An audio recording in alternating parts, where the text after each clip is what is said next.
Hey guys, welcome to Motorides. My name is Amit and this, as you know, is the new Mahindra XUV400. Now the XUV300 was always a capable car, limited primarily by the fact that it had a very small boot, and this has been effectively addressed by Mahindra.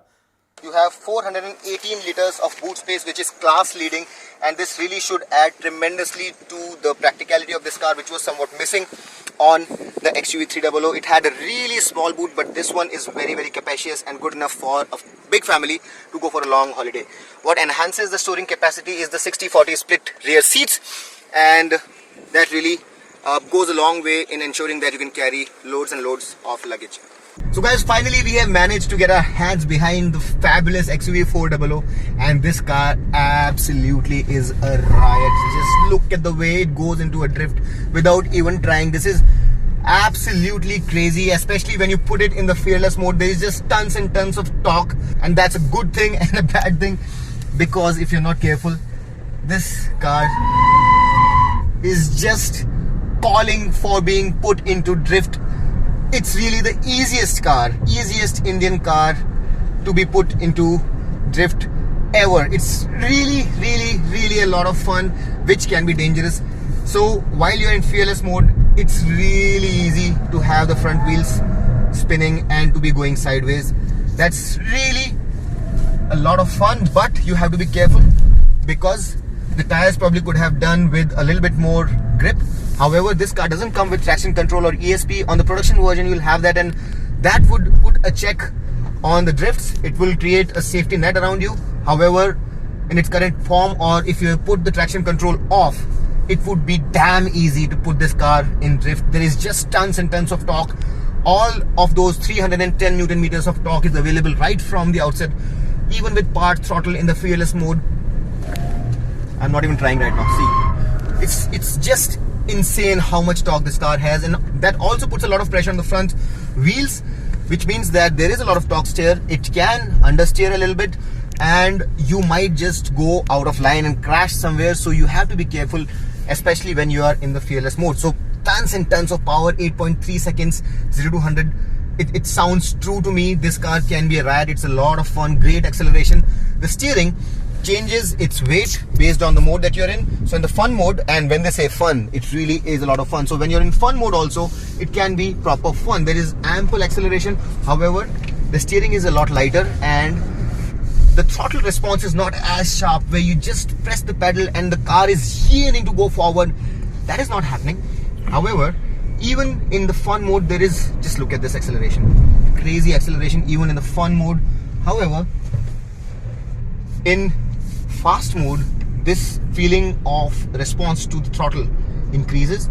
The steering gains some weight, and to me, in the fast mode, the steering is the most neutral. I like it in the fast mode. In fearless mode, it gains a lot of weight, becomes heavy, but feels very artificial. The steering is pretty precise.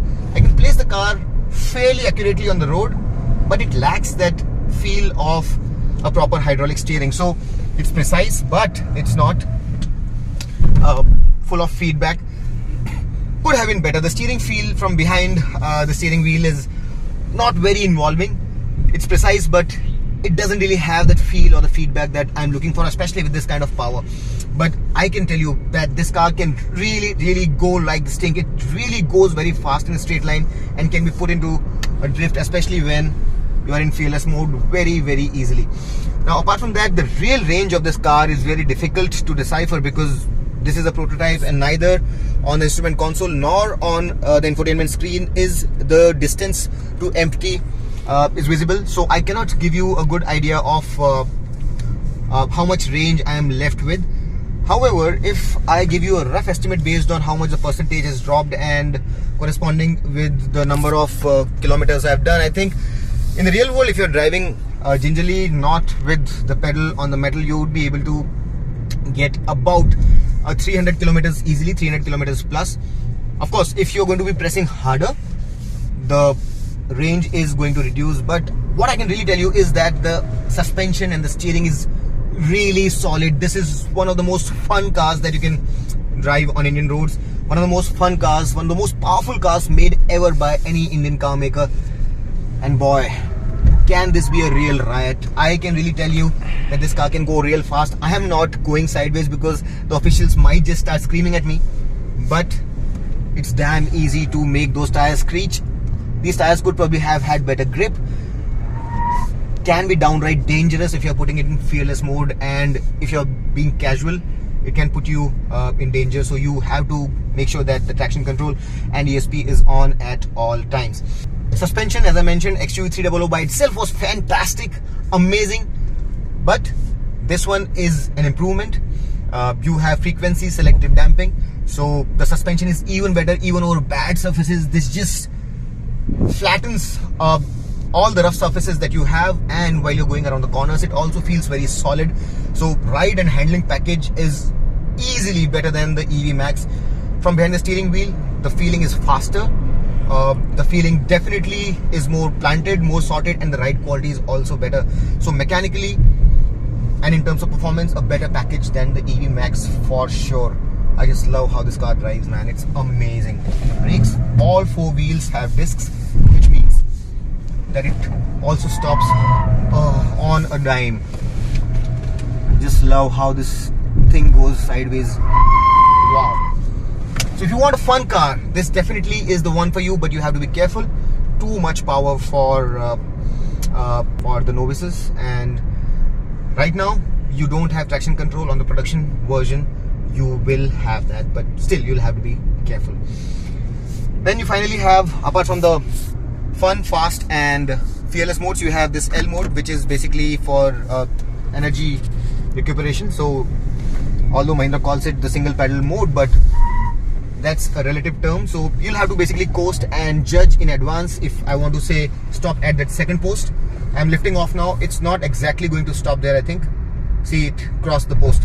So you'll really have to make sure that you want to use it properly. Brakes will have to be used, and of course it reduces the distance with the car will stop. It increases the energy that goes to the batteries, charges the batteries quicker, but it's not exactly a one pedal mode. And if you're in normal mode, obviously the car coasts more, but in the L mode the car will charge the batteries relatively faster. Overall, a fun package. Can be a little bit dangerous if you are not careful, but definitely a riot.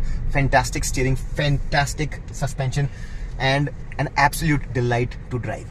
Guys, we are at the high-speed track of Mahindra at the SUV proving grounds, and the speed limit here is 120 at the oval. We are in the third lane, and this car can easily exceed 120 at the oval, but we have to be in the third lane. And as you can see, I have to be mindful because I might just easily exceed the speed limit like I have just now.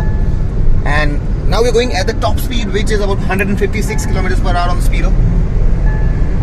Check it out, and it feels absolutely stable at these speeds. I can handle it with just one hand. 156 kilometers per hour. Talking about the design, the XUV400 is based on the XUV300. It's the same platform. Now it's a pretty big car. It's 207 mm longer than the Nexon, 20 mm longer than the Kona, although it's shorter than the MG ZS. It has 18 mm more height than the Nexon EV Max as well. It has more headroom and legroom both up front and at the rear, not just as compared to the Nexon EV Max, but also as compared to the MG ZS and Hyundai Kona. Only the rear legroom is slightly more on the Nexon EV Max. The ground clearance is 190 mm. The tail lamp design with copper elements is all new, and at the rear you also get copper themed twin peaks as well as XUV400 branding in copper as well. One missing feature here is that you don't have a defogger at the rear. Up front there is no grille like the XUV300 since this is an EV. The Twin Peaks logo is done in copper. You also have this copper arrow design. There are no front sensors like the XUV300.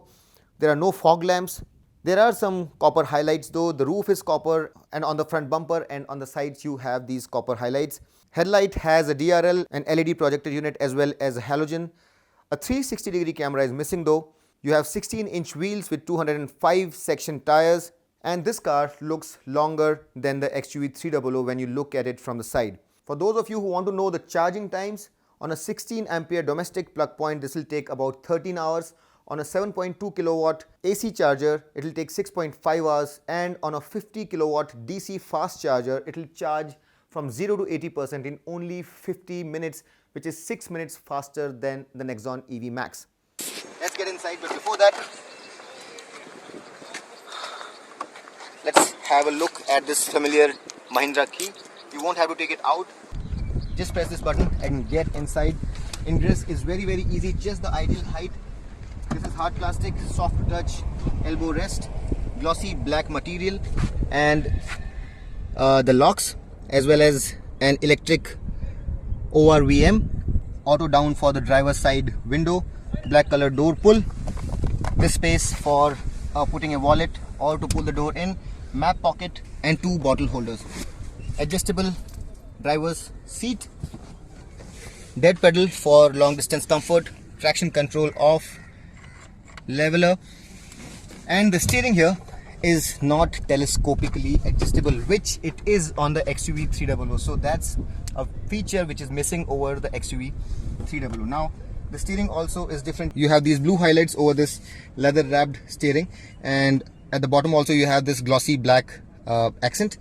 These buttons are backlit. Auto headlamp, auto wiper, which is a great thing. Now let's have a look at the console as well. It doesn't look very modern. Most cars these days have an all digital instrument console. This one has a digital as well as analog console. And here, as you can see, this part is representing the charge, which is when the car is decelerating or when you're braking. And if you keep it within this range, it's an economy where you'll get the maximum range. If you push the pedal, this needle is going to go towards the boost mode, where maximum performance will be achieved. You have speedo here, and then here you have all the information about the car, which is controlled from here. So you don't have any buttons to control this from the steering wheel.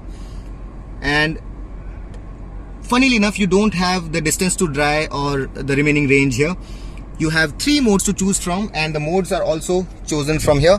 You have fun, fast, and fearless, and the instrument console color changes accordingly. You have white, blue, and red representing those modes, and then you also have the lively mode, which is represented here, which enhances your regeneration, brake energy regeneration. And when you're driving, you can use just one pedal to accelerate and brake. So when you lift off, there is some braking provided by the car by default, and you won't really have to apply the brakes. So the lively mode is basically the regenerative braking mode over here. All the features here, and you get battery charge here. And right now it's showing me that I'm in P. As you change the mode, it'll keep changing. So right now I'm in lively mode, I'm in drive, now I'm in neutral, and so on and so forth. Now I'm in parking.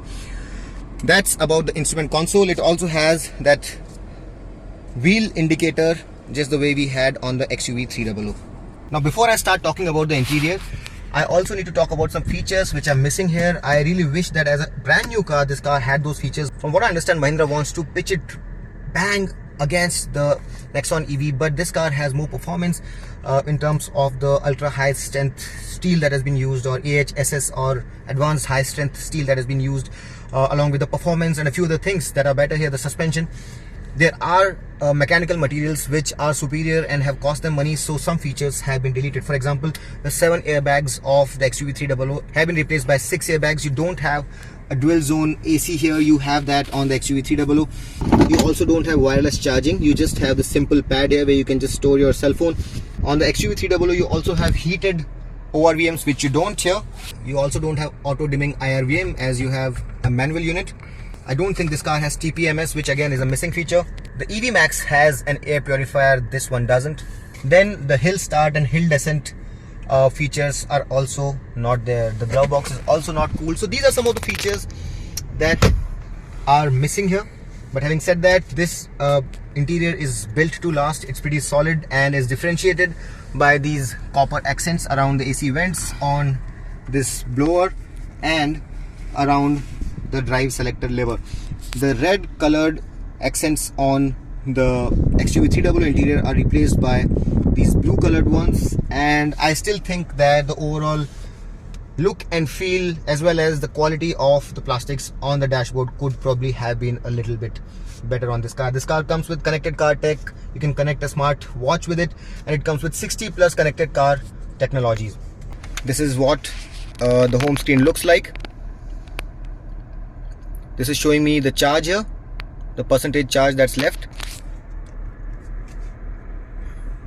Now, while you don't have the distance to empty or the range in the instrument console or this screen here, on the production version it will obviously be introduced. So right now it's not there, but it will be there in the production version. In terms of storage, you have this little space here, 2 cup holders, and this massive cavernous space underneath the armrest. Seats are fantastic, good quality bolstering, very high quality, very thick foam, not the soft one that you see on cheaper cars. So in terms of comfort, this one is going to take you to long distances without getting you tired. Very nice seats, adjustable headrests. Seat belts are also height adjustable. Then you also have this sunroof, and the blinds are manual, but the glass panel can be mechanically put back and brought forward. One touch operation.